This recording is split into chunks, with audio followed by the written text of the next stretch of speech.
দুগৰাকী পাঠশালাৰে হয় আৰু মই সেই দিশেৰে আহোঁ। তেওঁলোকে অসুবিধা হ'লে প্ৰায়ে মোৰ গাড়ীত আহে, দুগৰাকী অহা যোৱা কৰে আৰু তেওঁলোকে অন টাইম আহিব লাগে, ৰাস্তাটো বেয়া সেইকাৰণে মোৰ লগত অহা যোৱা কৰে, সেই কথাটোৱে আৰু যিটো কেলেংকাৰী সন্দৰ্ভত সেইটো মই শৈক্ষিক তত্ত্বাৱধায়ক হয়।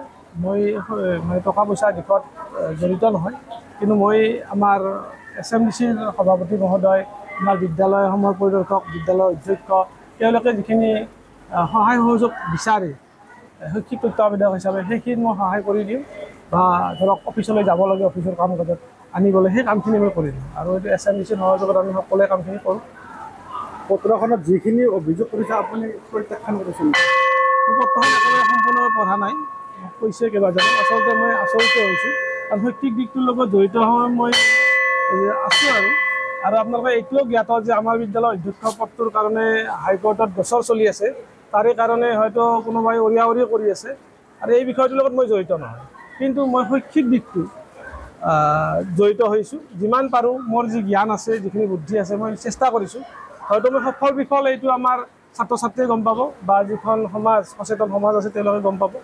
সেই কথাটো ইতিমধ্যে আমাৰ আগতে বাতৰিত প্ৰকাশ কৰিছে, স্কুলৰ বিদ্যাৰ্থিনীৰ দিশৰ কথা আপোনালোকে নিশ্চয় জ্ঞাত, আৰু বাকীখিনি কথা আৰু মোৰ ক'ব লগা নাই। এই গোটেই ঘটনাখিনি এটা বিশেষ ষড়যন্ত্ৰৰ জাল এখন, আৰু এই জালখন কাটি যোৱাটো খুব বেছি টান নহ'ব নিশ্চয়, কিন্তু সেই কামটো আমাৰ দ্বাৰা নিশ্চয় সম্ভৱ নহয়।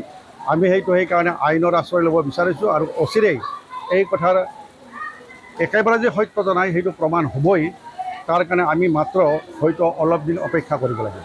আজি SMDCৰ প্ৰেচিডেণ্ট হিচাপে আপুনি শৈক্ষিক পৰিৱেশ বিনষ্ট সাধন হোৱা পৰিলক্ষিত হৈছে? নাই, শৈক্ষিক যথেষ্ট উন্নত, আগৰ তুলনাত যথেষ্ট উন্নত হৈছে।